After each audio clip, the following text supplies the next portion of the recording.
Bienvenue et maintenant ce qu'on va faire c'est qu'on va installer Native Wind.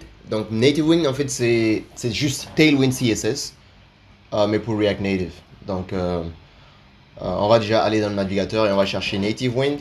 Native Wind comme ça. Ok, une fois que ça vient, on voit le site officiel de Native Wind, donc c'est nativewind.dev. Donc on rentre le site.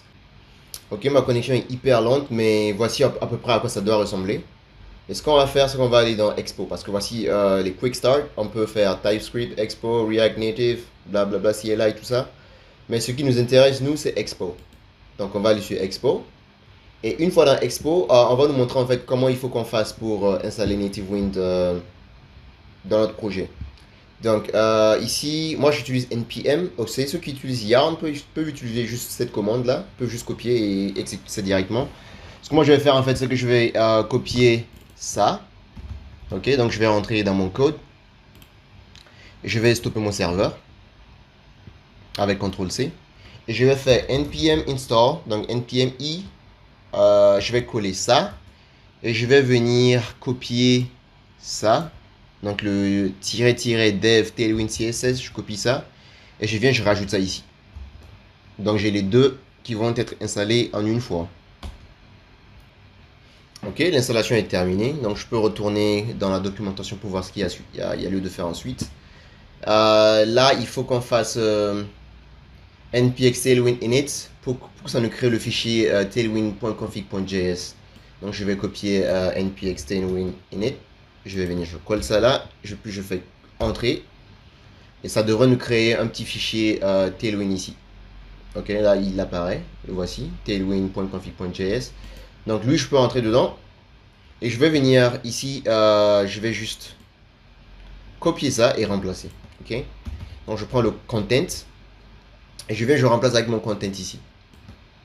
Ok, maintenant ici, ce que ça veut dire en fait, c'est que Tailwind va s'appliquer sur les pages app.js, tout ce qui est app, de là où on est, ok, de là où on a app.js, app.js, avec toutes ces extensions là, donc JS, JSX, TS, TSX.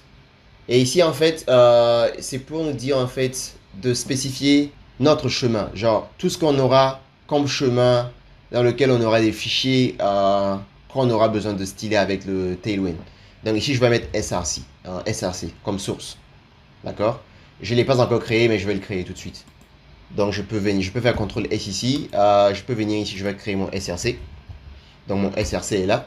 Donc ce qui veut dire que dans mon SRC, tout ce qu'il y aura comme dossier, ensuite tout ce qu'il y aura comme fichier à partir du S, donc tout ce qui sera dans SRC pourra être stylé avec le Tailwind CSS. Donc ça c'est fait. Ensuite, il faut qu'on aille dans le Babel. Donc on a un fichier babel.config.js et ici il faut qu'on rajoute ça. Donc je copie ça, je retourne dans mon code et je vais chercher mon fichier Babel qui est là et je vais juste rajouter ça là. Ok, donc je vais juste rajouter ça là, juste comme ça. Donc c'est juste après le preset. Je mets ça juste après le preset. Donc là, après la virgule, je colle ça. Et après, on dit que c'est tout. En fait, c'est tout. C'est tout. Donc je peux faire CTRL S. Et maintenant, ce que je vais faire, c'est que je vais retourner dans mon app.js. Ici, le style qu'on a utilisé pour faire le design de cette page, c'est style sheet. Ok, donc je vais déjà annuler style sheet parce que je ne vais pas utiliser style sheet. Je vais utiliser Tailwind CSS. Donc je vais couper ça, je vais supprimer ça comme ça. Et là, ça, il va plus reconnaître, donc je peux supprimer ça. Et je vais faire CTRL S et relancer mon serveur pour voir ce à quoi ça ressemble. Donc npx expo start, et puis je lance. Donc là, l'application a été lancée. Et on se rend compte en fait qu'on croise une erreur. Et cette erreur, en fait, c'est dû à Tailwind, ok? Parce que Native Wind, dès qu'il s'installe, il installe directement la version la plus récente de Tailwind. Sauf que il y a quelques problèmes avec ça. Du coup, on va devoir downgrader un peu la version. Donc, ce que je vais faire en fait, c'est que je vais couper le serveur et je vais diminuer la version de Tailwind. Donc ici, après le Tailwind, je vais mettre un arrobase et je vais mettre 3.3.2 parce qu'en fait, je vais vous montrer ici dans le package. Vous voyez là, la version installée, c'est 3.3.3. Ok? Donc, ce qu'on va faire, en fait, c'est qu'on va passer à la version 3.3.2. Donc, je vais installer ça à la place. Et normalement, ça devrait résoudre le problème. Ok, c'est fait. Donc, on peut voir ici que maintenant, la version, c'est 3.3.2. On va relancer le serveur. Et cette fois, espérons qu'il n'y ait pas de problème. Ok, parfait. Cette fois, comme vous pouvez voir, on voit ici bienvenue, mais c'est tout en haut. Ok, c'est tout en haut, c'est pas un problème. On va régler ça. On va régler ça et on va aller dans app.js. Et ce qu'on va faire en fait ici, c'est que dans le view, on va faire exactement ce qui a été dit dans la documentation. Donc je vais aller dans la documentation.